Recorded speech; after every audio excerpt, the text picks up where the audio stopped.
the night I accidentally broke my dad's heart. Let's rewind to the early 90s, and I mean early. We're talking scrunchies, cassette tapes, and no such thing as Find My iPhone. I was dating my first real love, you know the kind. The head over heels, we wrote our name in notebooks kind of love. He adored me, saw me, made me laugh, wanted to be with me every second. Honestly, he was a keeper. We were even engaged at one point. Yeah, we were. But that's a story for another day. One Friday night, I was at his apartment watching a movie. School and work had drained me that week.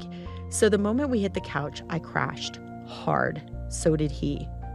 It wasn't until I bolted upright, blinked at the clock, and saw 3:30 a.m. that the panic set in.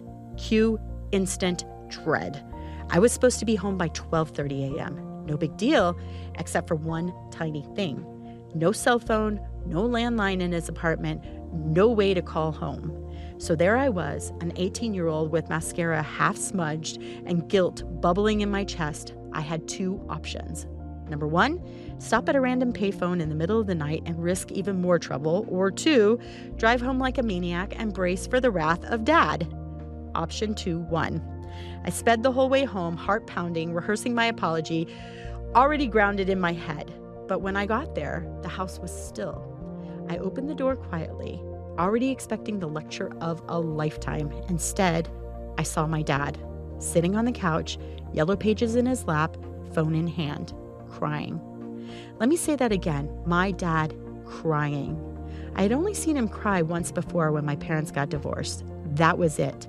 He was my rock, my tough guy, my protector. But now, he was weeping. When he saw me, he dropped the phone, his face collapsed in relief, and he started crying even harder. And then came the words that hit harder than any punishment ever could. I knew you would never do this to me. I figured you had to be in the hospital or even worse. I couldn't imagine my life without you. I'm just so glad you're okay. I will never forget that moment. Not the fear, not the shame, but especially not the love. There was no yelling, no grounding, no punishment, just this deep, soul-cracking display of unconditional love and trust. He didn't think I was being reckless. He didn't jump to anger. He assumed the best in me, and that assumption, that belief, it changed me. It made me want to rise. It made me want to be worthy of that kind of love and trust. It made me want to make sure that I never scared him like that again.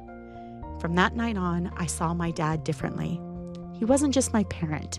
He was my protector, my soft place to land, my anchor in the wild ocean of growing up.